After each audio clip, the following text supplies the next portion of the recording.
Greetings and welcome back at long last to custom card coverage, where we look at different custom cards from across the online Hearthstone community to judge new and creative effects. Today I will be returning to the idea of the concentrate effect, but this time I'll take things in a different direction. The concentrate effect is a hypothetical keyword I designed that would allow minions and weapons to activate an ability instead of attacking. The minion could attack face, or trade with another minion, or use its concentrate effect each turn. For fans of Magic the Gathering, this is basically just tapping. If you want a more in-depth analysis, I recommend my previous video on the subject, link in the description. For the competition I had for that video, I received a card from Blue Zombie Blood, longtime fan and Patreon supporter. Seriously, this guy has given me more money than YouTube has, though to be fair that isn't saying much. Anyways, Blue ended up submitting an alternative version of Nozdormu, which was a very pleasant surprise. The card itself, which I will detail later, absolutely blew my mind. This high-cost concentrate card got me thinking, why not experiment with more of them? High-cost minions are slow and strong, and concentrate is slow and strong, so putting them together should yield ridiculous results. Considering that, I created 5 custom cards from the different dragon aspects, the strongest dragons in the Warcraft universe. I used the concentrate keyword for all of these cards, so if you feel like you don't understand that idea, be sure to check out my last video on that effect. As a final note, before you say it in the comments, yes, most of these cards would be overpowered in conjunction with Barns. I think that's more the fault of Barns than it is with these cards, but I digress. So what are these ideas, you might ask? Well, wonder no further, because this is 6 cards, 1 idea. First up, we have Nozdormu, Master of Time. 9 mana 8/8 legendary minion, concentrate, take an extra turn that lasts 15 seconds, and silence this minion. This is the card that Blue provided for the competition, and I'm sure you can see why I was so fascinated. When first played, this card is just a 9 mana 8/8, weak by any standards, and as such it's quite likely to die. However, if it sticks around, you can obtain a whole second turn, an effect that we know is very powerful. It's hard to judge just how good this is. After all, you have to spend your entire turn playing this card and then wait longer to get the effect. Surely that makes it worse than Malygos, which can still use cheap spells on the turn it's played. Additionally, the 15-second limitation also cripples this card's one-turn kill capabilities. For example, the Exodia Mage combo would likely take too much time to fully execute. Wouldn't it? It's incredibly hard for me to say if this card is balanced or overpowered, but I still love it from a creative standpoint. If I had to make a change, I would probably have the concentrate effect destroy Nozdormu rather than just silencing him. This would simply increase the cost necessary for this extra turn. Regardless of exact quality, this card surprised me enough that it inspired every other card on this list, so I have to praise it, and its creator, for that. Next we have Alexstrasza, Bringer of Life. 9 mana 8/8 legendary minion, concentrate, restore all characters to full health. A long time ago in Goblins vs. Gnomes, the card Tree of Life existed. This card was rarely used, simply because 9 mana cards are very difficult to execute perfectly. This card actually has even more weaknesses than that one, since it can't activate the healing until the turn after this is played. However, an effect this strong should not be ignored. Getting into fatigue would be hilarious with this card also on the battlefield. Plus, using this with Akanai Soul Priest results in a tied game. And I'm certain there's some other shenanigan that I haven't accounted for. That said, this is honestly probably the weakest of the cards I'll present today. When perfectly countered, this is still just a 9 mana 8/8, just like Nozdormu, and even if it remains alive, activating the concentrate means that it can't attack that turn. Plus, if your opponent has low health, this effect can actually be a hindrance. But providing a card of this caliber to every class gives a fascinating control option to all, so I'm happy to present that possibility. Third, we have Malygos, Essence of Magic. 9 mana 4/12 legendary minion, concentrate, cast Flame Strike, Avenging Wrath, or Siphon Soul. With Malygos, I wanted to keep the magic aspect while deviating from spell damage. OG Malygos covers that realm nicely. So I thought, why not present some utility? Being a board clear, a hard removal, or somewhere in between makes this card excellent if it can stick on the field. Unlike our previous cards, this one only sacrifices a 4 damage attack to activate these effects, which means casting these spells is preferable in most cases. Meanwhile, this card serves as a defensive tool rather than an offensive one, which has its pros and cons. Altogether, these varied defensive options almost make up for the significant cost of playing this minion. Almost.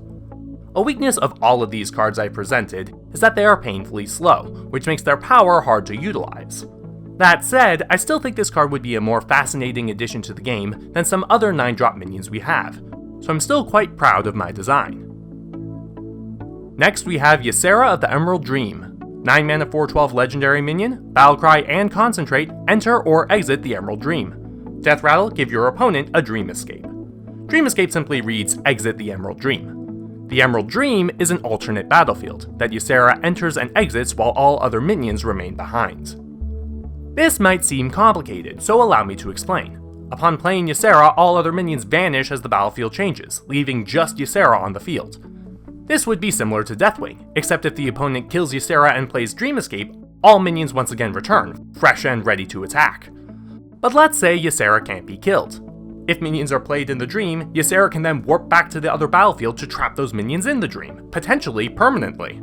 Pieces could then be used to clear one battlefield, or minions stockpiled onto one field before warping to the next, and so on and so forth. This card literally enables 2 games to be played at once, with it being the switch that enables the change. This all requires some strategic timing. After all, if your opponent has hard removal, then this card is useless.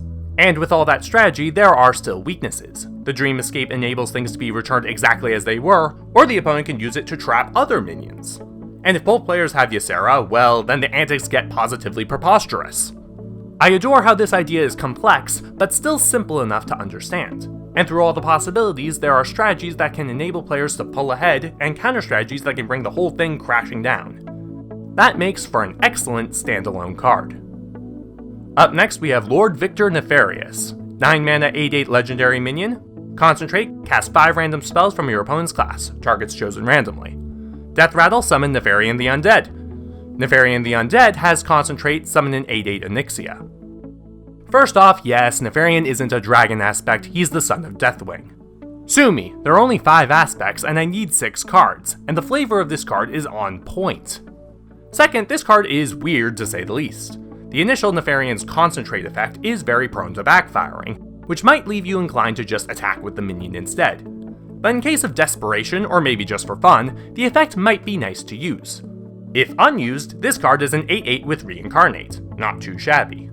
The Concentrate effect on Undead Nefarian may seem very powerful, but remember, an 8 damage attack needs to be abandoned for Onyxia to be summoned.